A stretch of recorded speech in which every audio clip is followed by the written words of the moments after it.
제재 부과금을 부과하도록 하겠습니다. 아울러 그동안에 이제 과제 제출할 때마다 거의 460여 종에 달하는 행정 서식들, 이런 서류들을 제출하셨는데요. 연구자가 하나의 창구에서 행정을 처리할 수 있도록 간소화하겠습니다. 또한 연구자는 하면 연구하시는 분들은 박수도 쳐주고 그래야 되는데 네. 별로 연구 안 하시는 분 같아요, 전부 다. 네, 감사합니다. 네. 여기 키스 부원장님은 영수증 안 붙여보셨죠? 네. 고맙습니다. 네. 더 말씀드리겠습니다. 연구자는 오직 연구에 몰입할 수 있도록 연구시별로 부담하던 행정과 장비 관리 업무는 블록 펀딩 지원을 통해서 연구기관이 스텝 사이언티스트를 채용해서 통합 지원할 수 있도록 하겠습니다. 출연연도 가제 수주 경쟁에서 벗어나 본연의 연구에 몰입할 수 있도록 PBS 제도를 단계적으로 폐지하도록 하겠습니다. 네 번째, 연구자가 가감히 도전할 수 있는 환경 만들겠습니다. 최고의 성과를 창출하는 혁신적인 관리 방식을 도입하기 위해 기술 환경 변화에 유연하게 대응할 수 있도록 하고 무빙 타겟 방식을 적용하겠습니다. 분야별로 최고의 민간 전문가들에게 정권을 부여하고 민간 매칭 펀드 비율 완화로 민간 기업의 적극적인 동참으로 시너지를 높이겠습니다. 또한 연구자들이 앞서 대통령께서 말씀하신 대로 과감한 도전을 장려하기 위해 쉬운 연구를 조장하는 평가 등급제는 폐지하겠습니다.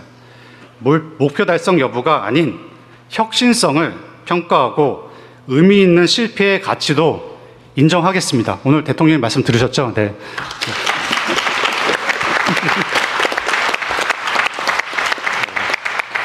실패를 용인하는 R&D 문화 만들도록 하겠습니다. 이를 뒷받침하도록 평가위원 전문성과 책임성 높이기 위해 우수평가위원을 확보하고 평가위원 실명제 등도 확대하도록 하겠습니다. 마지막입니다. 연구비가 필요한 곳에 제대로 쓰여질 수 있도록 기반을 만들겠습니다. 안정적이고 효율적인 R&D 투자 실현을 위해서 변동 가능성이 컸던 R&D 예산은 매년 정부 총 지출 대비 5% 수준으로 유지하고 AI 등 전략기술 분야의 대형 산업은 기존 4년이 걸리던 연구 착수 시간을 2년까지 단축하고 예산이 적시적소에 효과적으로 배분될 수 있도록 R&D 투자 AI 시스템도 도입하겠습니다. 혁신이 또 다른 혁신으로 이어질 수 있도록 더 많은 연구 데이터들이 축적되고 공유되어 더 혁신적인 다음 연구로 이어지는 체계를 구축하고 지방정부가 스스로 기획하고 집행하는 지역 자율 R&D 체계의 도입으로 지역 균형 발전을 선도하도록 하겠습니다. 또한 지역 거점 대학이 과기원 수준의 역량을 갖추는 데 총력을 다해 지원하도록 하겠습니다. 이상의 5가지 중점 과제를 토대로 역대 최대 규모인 R&D 예산 35조 원을 제대로 사용해서 다시 과학인을 꿈꾸는 과학기술 강국 대한민국을 만들어 가겠습니다. 감사합니다.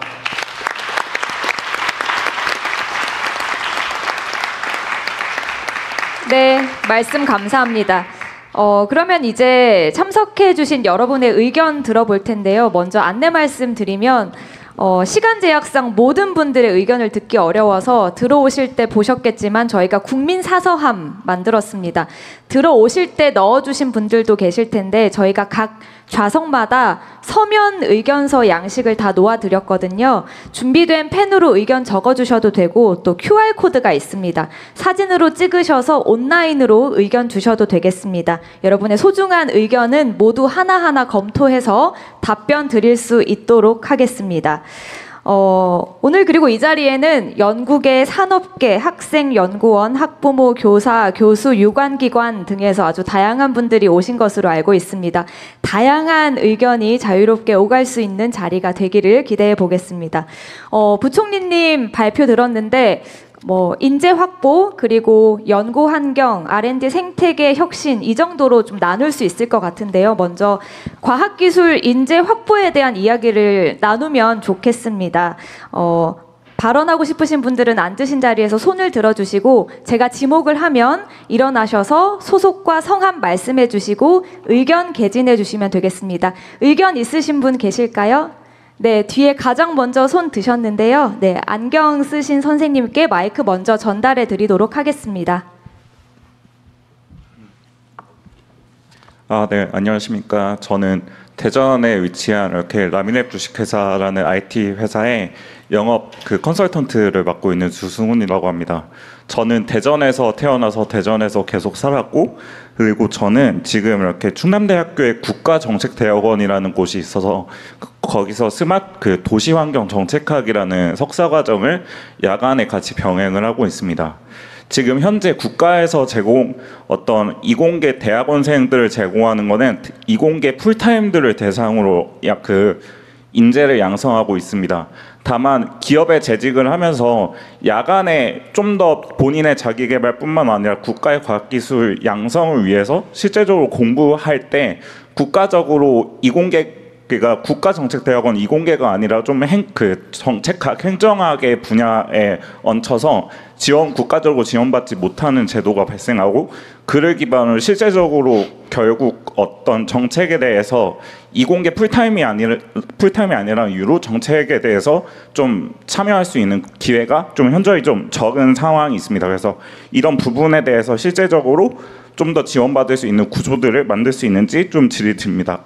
뿐만 아니라 결국 대학생뿐만 아니라 대학원생들이 실제적으로 R&D나 나중에 기업으로서 조달에 참여를 했을 때 그런 조달 프로그램에 대해서 시스템에 대해서 이해할 수 있는 기회들을 대학생이나 대학원생 석사 박사 과정에서 조금 이해할 수 있는 기회들을 마련해야 되는데, 그런 기회들이 기업에 취업을 하거나 일을 해야만 좀 경험할 수 있는 기회들이 있기 때문에 결국 학부생 그리고 석사 과정 안에서 좀 더 배울 수 있는 기회들을 마련을 해주실 수 있는지, 그런 시스템들을 어떻게 제공할 수 있을지에 대해서 같이 고민하는 자리가 있으면 좋겠습니다. 고맙습니다. 네, 좋은 의견이시고요. 저도 이거 관련해서 하나 물어보고 싶은 게 있는데, 전에 제가 회의 때 한번 지적했던 건데, 이게 뭐 관련이 있을지 모르겠지만, 지금 연구 개발 사업 위탁이죠. 어떤 아이템을 정해서 위탁하잖아요. 이걸 대개는 무슨 대형 연구소, 기관, 학교 뭐 이런 데다가 맡기다 보니까 개인들이 관심 있어서 연구할 기회는 별로 없는 것 같아서, 개인 연구자한테 어떤 아이템이 있어서 본인이 해보겠다는 거, 이런 거를 기회를 주는 거는 준비가 돼 있나 모르겠어요. 네, 지금 저희가 이제 기초 연구 그리고 기본 연구 이렇게 나누는데요. 그러니까 기본 연구, 그러니까 1억 미만의 작은 가제들, 그리고 신진 연구자들이 연구할 수 있는 자금 지원들을 이번에 2,000개까지는 그 말이 됐군요. 네, 알겠습니다. 네, 이게 뭐 오늘 여기서 무슨 결정하려고 하는 건 아니니까 의견들 주시고 의견을 좀 주고받는 걸로, 혹시 정부의 이 관련 정책에 이게 추가되면 좋겠다든지, 또는 이건 좀 문제가 있다든지, 뭐 그런 의견들을 좀 자유롭게 주시고, 또 가능하면 모두의 관심사인 사안들에 좀 집중해 주시고, 감사합니다 뭐 이런 의례적인 얘기는 생략해도 되겠습니다. 나중에 보면 시간이 없어가지고 이제 그 얘기 꼭 하고 해야 되는데 라고 하다가 억울하다고 가슴 치면서 가시는 분들이 꽤 있어서, 근데 그런 걸 줄이기 위해서는 최대한 압축해서 좀 하면 좋겠습니다. 네, 제 가까이에 우리나라 과학기술의 미래를 책임질 청년 연구원분들이 앉아 계신 것으로 알고 있는데, 혹시 의견 없으실까요? 바로 옆에서 손을 드셔서 마이크 전달해 드리겠습니다. 안녕하세요. 부산대학교에서 온 김지연입니다. 멀리서 오셨네요. 네, 저는 공부를 아주 잘하지는 않았지만 어렸을 때부터 나라에서 과학을 좋아하고 과학을 할 수 있게 지원을 많이 해주셔서 계속 연구를 할 수 있었습니다. 아주 어렸을 때는 영재원을 많이 다녔고요. 학부 때는 이공계 우수 장학금을 받으면서 대학을 다녔고, 그리고 최근에는 대통령 장학생으로 선정이 돼서 연구를 하고 있는데, 저는 아까 말씀드렸다시피 국영수를 아주 잘하는 학생은 아니었어요. 근데 다만 그냥 자연이 좋아서 지금 또 벼의 수정 과정을 연구를 하고 있습니다. 근데 지방에도 저처럼 관심 있는 분야에 대해서 아주 깊게 연구하는 연구자들이 많아요. 저뿐만 아니라 지원을 받지 못하는 학생들도 저보다 훨씬 더 깊은 과학적 탐구를 가지고 연구를 하는 사람들이 많은데, 해외 학회를 가보면 정말 저런 기자재 조금만 있으면은 나도 저기에 닿을 수 있겠다라고 하는 생각이 들 때가 정말 많습니다. 근데 사실 저희 학교에는 컴포칼이 없어요. 그래가지고 컴포칼 조금만 더 비싼 컴포칼이 있으면은 세포 내부를 보면서 연구를 정말 잘할 수 있을 것 같은데, 그렇게 지방에서 기초과학 분야에서 기자재를 조금만 더 지원을 많이 해주시면 할 수 있는 것들이 아직 생명과학 분야에는 정말 많거든요. 그런 부분을 좀 할 수 있게 대통령님께서 많은 지원해 주시면 감사하겠습니다. 이거 매우 일리 있는 지적인데요. 이게 그런 게 있을 것 같아요. 이게 다른 데는 얼마든지 있을 텐데 접근할 수가 없겠죠, 아마. 그래서 공공기관 또는 공공영역의 장비, 시설, 이런 일종 인프라 이런 것들은 개별 연구자들이 얼마든지 쓸 수 있게 지침을 만들든지 규정을 해주면 좋겠어요. 그 사실 거의 다 놀고 있을 건데. 네, 실제 혁신본부에서 그 학교 혹은 대형 연구기관 단위로 공동기기원을 만들도록 하고요. 그 공동기기원에 상당히 좀 개인이 사기에는 힘들지만 또 공동으로 활용할 수 있는 중요한 장비들을 함께 사용하고 신청을 해서 활용할 수 있도록 하는 이런 준비들을 하고 있습니다. 기존에 새로 만드는 것도 중요한데 기존에 있던 것을 당연히 공동으로 활용한다. 공공자산이니까요. 뭐 기업들 이런 데는 어떻게 할 수 없겠지만 연구기관이나 위탁해서 하는 뭐 이런 사업들에서는 당연히 있는 장비 시설을 이용할 수 있어야 될 것 같아요. 그거 얘기 나온 김에 예를 들면 개별 연구 공모 이런 것도 당연히 있겠죠. 예. 어쨌든 저런 개별 연구하시는 분들한테 아이템 제공받아가지고 좀 아이디어가 기발한 게 있을 텐데. 예, 제가 알고 있기로는 그 국가 공동시설로 나노팹, 모아팹 사업이라는 게 있습니다. 그래서 물론 그거는 이제 개인 연구자가 접근해서 신청을 하셔야 되는 거고 연구 책임자가 이제 선정이라는 과정을 거쳐야 되기 때문에 모두가 혜택이 되진 않고 있는데 그래도 지금 말씀하신 그런 부분들은 접근할 수 있는 게 전혀 없지는 않아서 좀 홍보가 더 돼야 될 것 같습니다. 그래서 우리 하정우 수석이 또 해야 될 일인데 이런데 인공지능 검색 시스템이 필요하다고요. 그냥 물어보면 탁 찾아줘야지. 그거 자기가 찾으러 다녀야 됩니까? 예, 내가 이거 뭐 커터가 필요한데 이거 어디서 구할 수 있냐? 공짜로 쉽게 쓸 수 있는데 알려주라. 그럼 바로 착 알려줘야 되는 거 아니에요, 그죠? 예. 준비하겠습니다.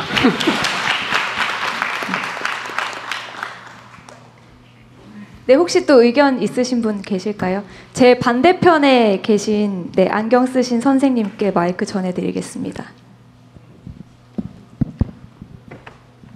네, 안녕하세요. 저는 한양대 백소연이라고 합니다.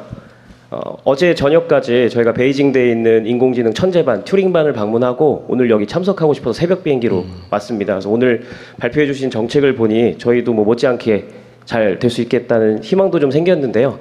특히 이제 국가과학자 제도가 좀 굉장히 인상 깊었습니다. 그런데 그 구성의 내용을 제가 정확히 파악할 수는 없지만 한 가지 좀 드리고 싶은 말씀은 그 국가과학자 안에 청년과학자의 비중을 좀 늘려주셨으면 어떨까라는 생각이 있습니다. 그래서 국가과학자 안에 청년과학자를 많이 선정을 해주시면 사실 저희 지금 여기에 있는 세계에서 가장 똑똑하고 잠재력 풍부한 우리 인재들이 30년 뒤에 어떤 기대감보다는 당장 5년 뒤에 나도 저렇게 될 수 있다라고 생각을 해서 더 빨리 저희 과학계에 들어올 수 있을 것 같다라는 생각을 했습니다. 네, 이상입니다.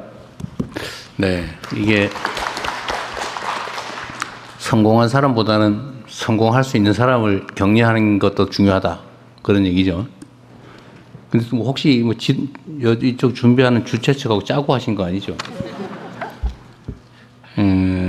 이 하정우 수석이 전에 국가과학자 제도를 만들었는데 이게 주로는 성공한 원로들 이런 사람을 예우하고 또 계속 연구 활동하게 하기 위해서 하자고 기한을 했는데 이게 지금 젊은 박사급 연구자들도 가능성이 있으면 지원을 좀 해주자.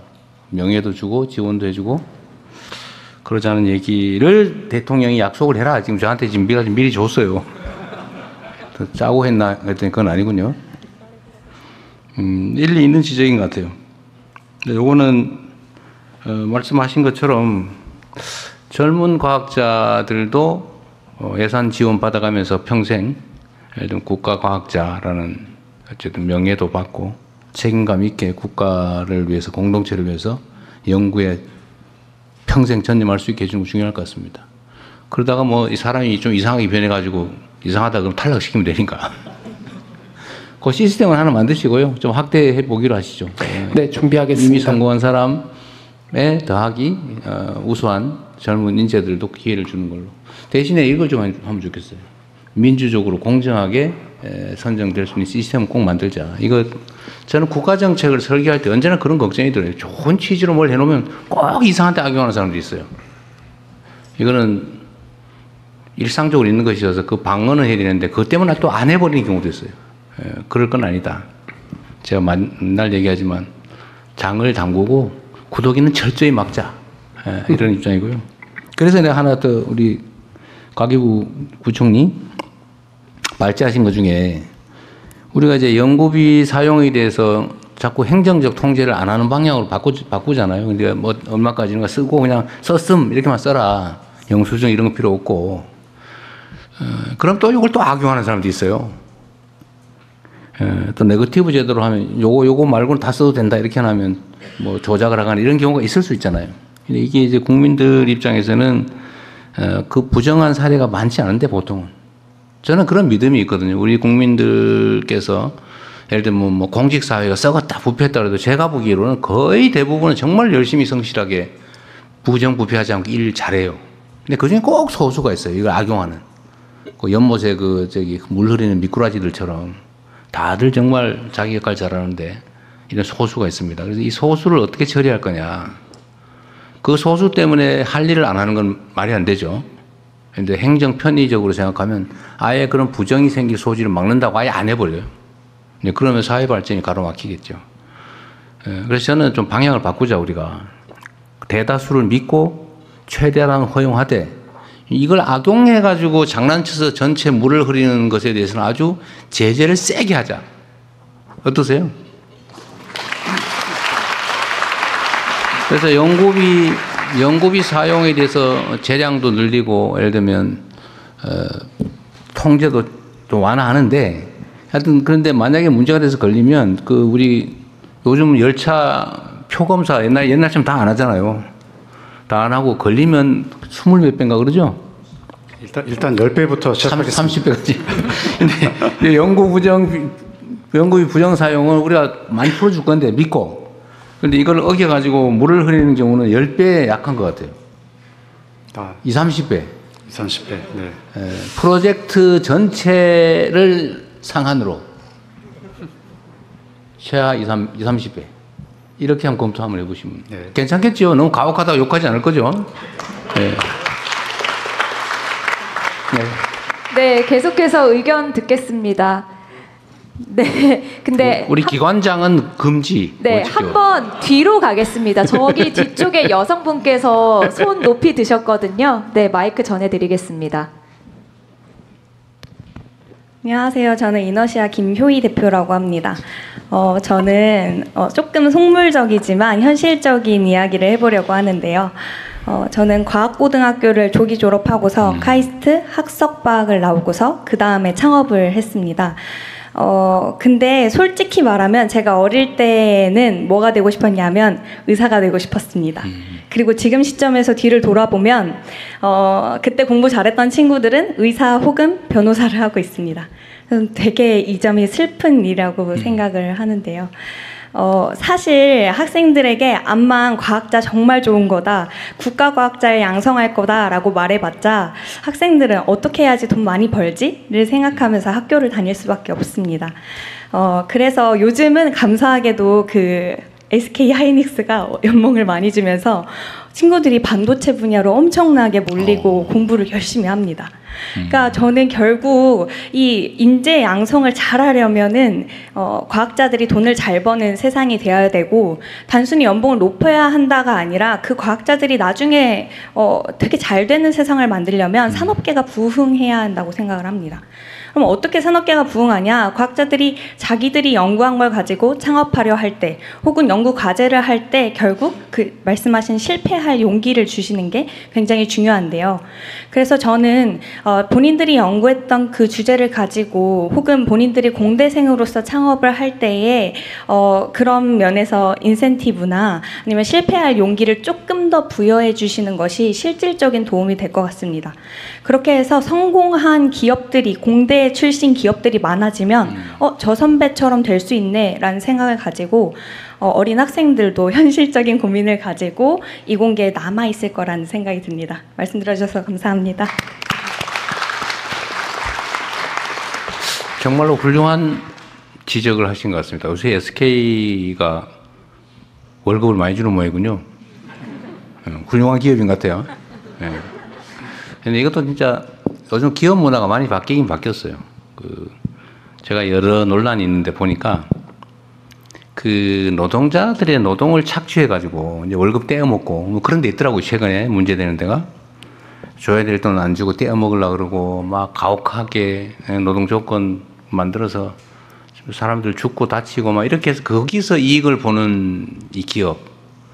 아니, 그리고 반대로 첨단 과학 기술에 투자해서 정말 국제 경쟁력을 기술로 실력으로 결판을 내면서 이렇게 수익을 나누는 그런 기업들로 이렇게 크게 나눌 수가 있는데, 제가 보기엔 대한민국도 그렇고 앞으로 전 세계가 그러겠지만 이제 노동자들 그 쥐어짜고 착취해가지고 거기서 돈 벌겠다 이런 생각하는 건 성공하기 어렵습니다.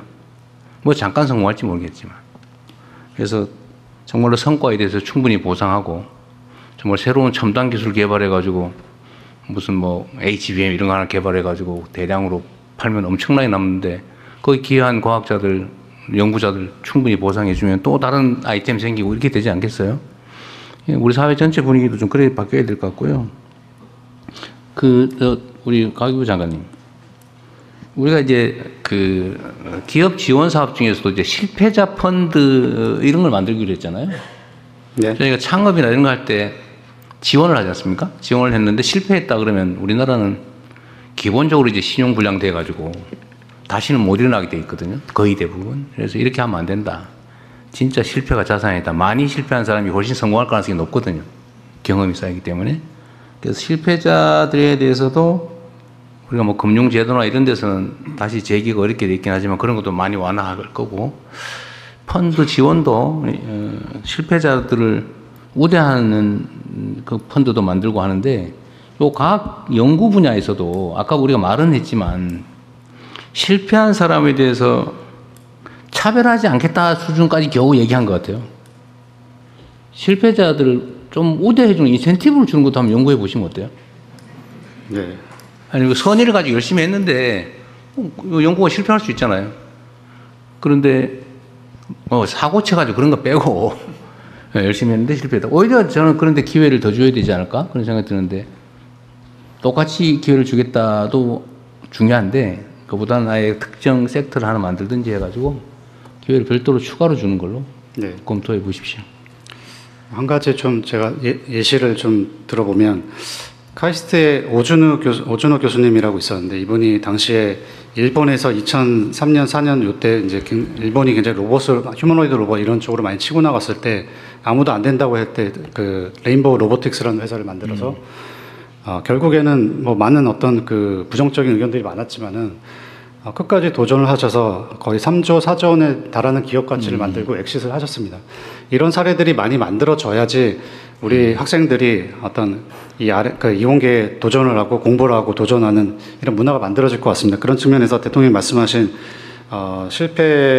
실패자들을 위한 어떤 여러 가지 좀 어떤 위한 펀드 그리고 또 어떤 동기부여 이런 것들을 할 수 있게 저희가 좀 고민을. 그러니까 어차피 우리 R&D 관련 예산을 우리가 35조 원을 넘게 옛날에 비하면 7, 8조 원 이상 더 늘린 거잖아요.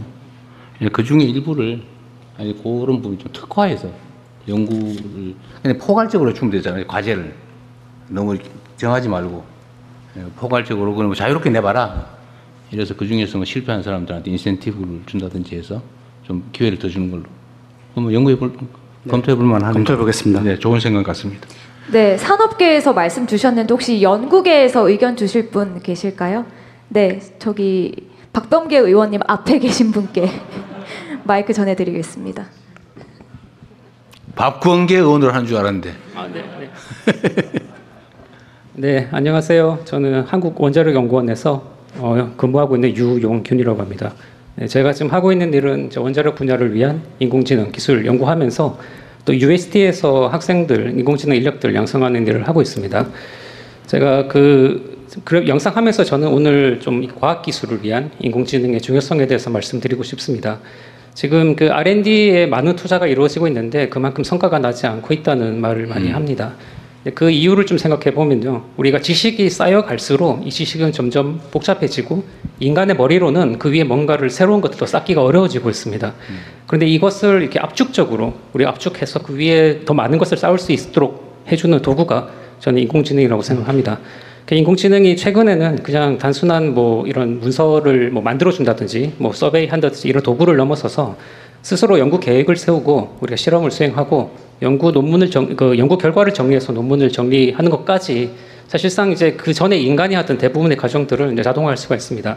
그러면 이제 앞으로 연구자들이 해야 되는 일은 모든 것을 자기 혼자서 하는 게 아니라 그 인공지능이 못하는 부분만 이제 참여해서 한다든지 아니면 인공지능을 어떻게 잘 오케스트레이션해서 잘 활용할 것인지 혹은 인공지능이 많은 연구 결과들을 만들어낼 텐데 그 중에서 이제 좋은 연구 결과를 뽑아내는 일을 하는 것이 앞으로는 중요한 일이 될 것이라고 생각을 합니다. 그래서 이를 위해서 우리가 인력 양성도 이제는 모든 것을 내 머리로 하는 게 아니라 인공지능을 적극적으로 활용하는 인공지능 네이티브, 인공지능 증강, 인재 양성하는 쪽으로 집중했으면 좋겠고요. 그리고 이 산업계에서도 그러니까 인공지능 우리나라가 잘하고 있는 뭐 제조업이라든지 이런 뭐 바이오라든지 원자력이라든지 이런 우리나라가 잘하고 있는 분야에 특화된 인공지능 모델을 만들고 저는 개인적으로 이제 제 연구소에서 컴퓨터를 딱 켜면은 인공지능 에이전트가 딱 떠서 오늘 이런 이제 조사를 했고 이런 연구가 좋을 것 같습니다. 이런 걸 제안해주는 시스템이 꼭 있으면 좋겠습니다. 그래서 앞으로 이제 조금 더 저는 바람은 이제 과기부에서 좀 더 공격적으로 우리가 인공지능 단순히 이제 인공지능을 도구가 아니라 과학기술계 전체의 패러다임을 바꾸는 식으로 우리가 좀 더 공격적으로 목표를 설정하면 좋겠고요. 그게 앞으로 우리나라의 미래를 결정하는 중요한 일이 될 것이라고 생각합니다. 네, 감사합니다. 네, 사실 이번 말씀은 우리가 지금 사실 걱정되는 측면도 하나 있긴 해요. 그래서 지금 한 2, 3년 사이에 인공지능 기술이 너무 발전하면서 사실 연구개발 분야의 리서치나 이런 부분들은 옛날로 치면 뭐 대학원생 뭐 이런 데 시키던 일이 전부 다 인공지능으로 사실 감당하면 엄청나게 많이 커버할 수 있을 것 같아요. 그러면은 정말 뛰어난 소수의 연구자들 상위 고급 연구자 기획하고 이런 말고 중간 연구자들 자리가 없어지는 거 아니냐 이런 걱정들도 많이 하죠. 사실은 실제 하죠. 근데 이 문제에 있어서는 저는 그런 걸 좀 생각해 봐야 되는데 그 문제 때문에 연구 분야 인공지능 전환을 미루거나 망설이면 안 될 것 같습니다. 좀 안타까운 일이 발생할 수도 있는데 실제 중간 연구자들 일자리가 사라질 가능성이 많다고 걱정하고 저도 그런 걱정이 되거든요. 충격으로 다가오지 않을까? 근데 그 대비하고 그걸 넘어서야 되겠죠, 우리가. 네, 그에 대한 의견을 한번 어떻게 잡고 있는지 한번 말씀 간단하게 해 주십시오. 네, 지난번에 대소부 때 한번 동일한 말씀을 주셨었고요. AI 시대의 과학 기술 연구란 패러다임이 굉장히 많이 바뀔 거기 때문에 그러면은 이제 연구자들은 어떻게 AI 연구를 해야 하는가? 기존의 주니어들이 하던 연구들을 인공지능이 대체할 텐데 그러면은 연구 기획, 실행, 평가 단계 모든 것들을 인공지능 가능하게 해서 넣어야 되는 게 아닌가라고 요청을 주셨고 거기에 대한 어떤 패러다임 변화 준비는 AI 전략위원회에서 과학 AI 분과에서 논의를 하고 있고 또 요거를 내년에 400억 정도 예산을 잡아서 과학 AI 연구를 하기 위한 사업을 또 별도로 만들어 두었습니다. 그래서 이런 전반적인 과학 연구 개발 단계에서의 완전히 연구하는 방법의 변화와 관련된 여러 가지 제도적인 것들, 도구적인 것들, 그리고 지원하는 이런 부분들, 그리고 필요하면은 연구자들이 새롭게 연구하는 방법에 대한 교육까지를 풀 패키지로 별도 이렇게 소개드리고 관련된 사업이라든가 이런 부분들을 말씀드릴 수 있는 자리를 만들도록 하겠습니다. 그건 정말 중요한 일인 것 같아요. R&D를 위한 R&D, 연구 개발을 위한 인공지능 연구, 그걸 또 학습하는 거, 이게 정말 중요할 것 같습니다. 잘 준비해 주시고요. 네. 네, 저희가 그 인재 확보 중심으로 이야기를 했는데 그러면 자연스럽게 그 R&D 생태계 그리고 연구 환경 혁신 쪽으로 좀 더 자유롭게 이야기를 들어보도록 하겠습니다. 의견 주실 분 계실까요? 네, 여기 제 가까이에 계신 네, 선생님께 마이크 전해드리겠습니다. 예, 기회를 주셔서 감사합니다. 예. 저는 R&D 생태계의 이 선순환 구조의 이 건강하게 만드는 선순환 구조의 가장 큰 문제는 그러니까 산학연의 이 선순환 구조가 잘 돌아가야 된다고 생각하는데요. 특히 학교나 정부 출연 연구소는 어떻게 보면 공공의 개념이 강하고 산은 사적인 개념이 강하다 보니까 연구 개발이나 기술 개발이 이게 좀 충돌이 되는 부분이 많이 생깁니다. 이 영역이 조금 다르다 보니까. 그래서 이 산학연 구조가 건강한 선순환 구조가 되기 위해서는 기업에 있는 연구자들이 학교나 정부 출연연에 겸직이 가능해지는 이런 시스템이 만들어지면은 요 산학연에 대한 건강한 네트워크 시스템 이런 게 잘 돌아가지 않을까라고 생각이 돼서 이런 기업 연구자들의 이런 학교나 정부 출연연에 연결이 될 수 있는 연계가 될 수 있는 이런 겸직이 가능한 이런 시스템이 좀 구축이 되면은 건강한 생태계가 형성되지 않나라는 의견을 드리고 싶습니다. 예. 제가 얼핏 떠올랐는데 연구기관 학교에 산 쪽이 예를 들면 참여하는 거, 예를 들면 회사에 기술 담당 전무가 어디 대덕 연구원 어디에 그 연구에 참여한다. 이거 괜찮을 것 같아요, 그죠? 근데 반대로 국가 연구기관의 주요 연구자가 아까 얘기한 SK 하이닉스의 개발팀 팀장을 겸하는 거, 요거는 또 약간 그럴 것 같아요, 그죠? 그러니까 이게 양면이 있는 것 같습니다. 한번 이건 연구를 한번 해보시고 이게 복잡한 얘기일 것 같긴 해요. 네. 부작용이 저한테 다시 한번 얘기하면 어쨌든 산 쪽이 학연 쪽으로 이렇게 겸하고 역할을 같이 나누는 거 좋은 것 같은데 여기 반대로 국가의 지원을 받아가지고 공적 연구를 하는 사람이 개인 돈벌이 하는 기업체 이렇게 하는 그런 문제가 있을 수 있잖아요, 그죠?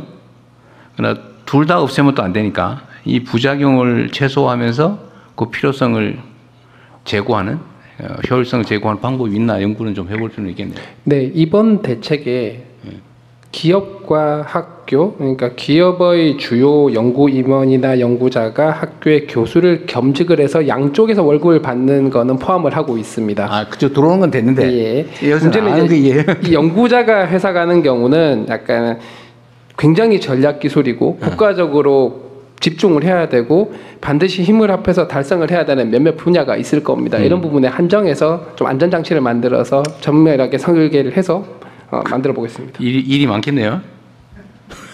손이 많이 가 있어요. 부총리께서 열심히 해주실 것 같습니다. 네, 다른 분 의견 들어보겠습니다. 아, 그 전에 여기 네. 우리 대학원생 이분 말씀 좀 들어보죠. 박사 과정에 계신 분이라고 알고 있습니다. 아까부터 뭐 할 얘기가 있어서 보이던데 아닌가요? 그냥 열심히 들었는데요. 발언 기회를 주신 김에 몇 가지 그런 말씀드리고 싶습니다. 저는 카이스트 대학원 총학생회장 이슬기이고요. 바로 본론을 말씀하라고 하셨으니까 저는 아까 저기 뒤에 이너시아 선배님께서 말씀하신 거랑 연결되는 것 같은데요.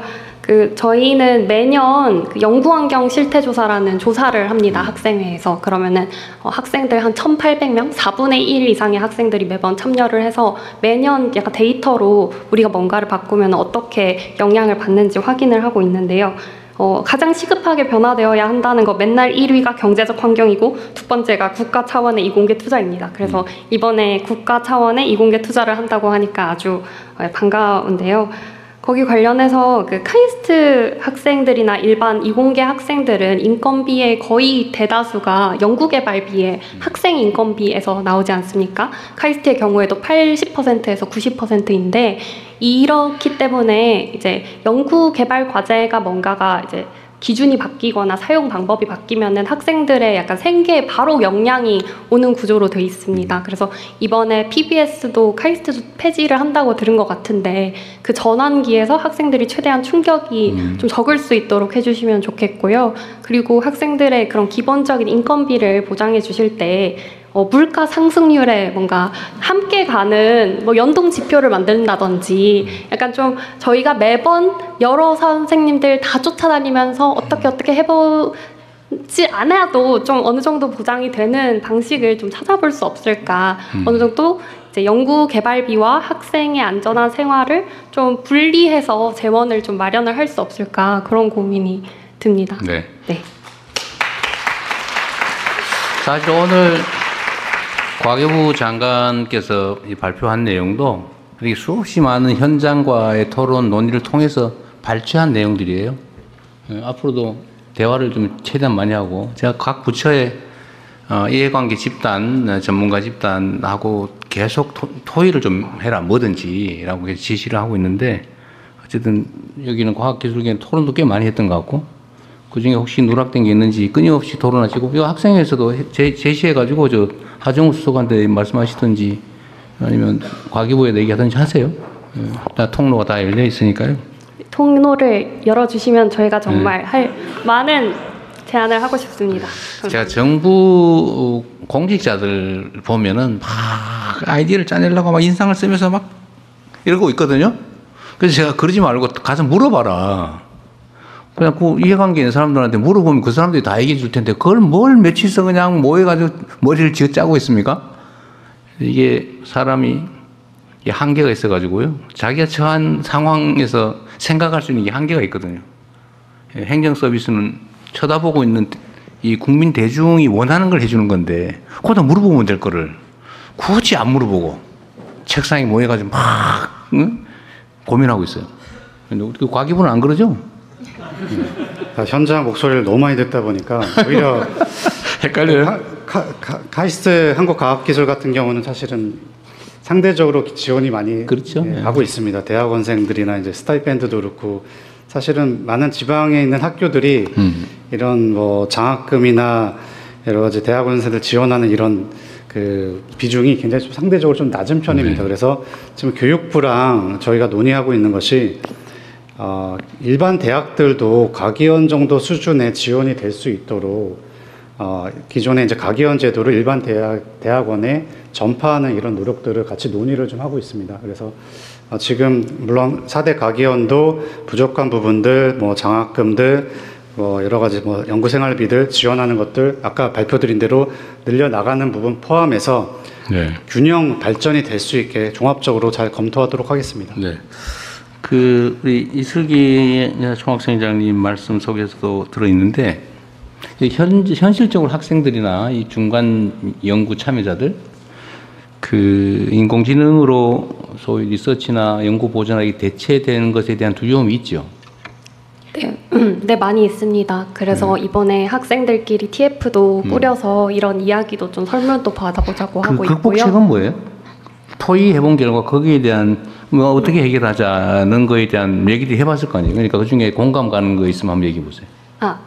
그거를 논의장 자체가 없다는 게 일단 가장 큰 문제였습니다. 일단 학생들도 모이고 이제 교수님들도 모여야 되고요. 각 분야마다 사용하는 방식도 전혀 다르고 그래서 일단은 우리가 어디까지 AI를 쓸 거냐, 뭐 연구, 뭐 리터러처 리뷰까지는 AI로 그냥 돌려도 되지 않냐 하는 학생이 있고요. 그게 연구자의 기본인데 그걸 하면 어떡하냐 이런 학생들부터 다 연결이 되어 있어서 저는 사실 각 레벨에 이런 비전이 있으면은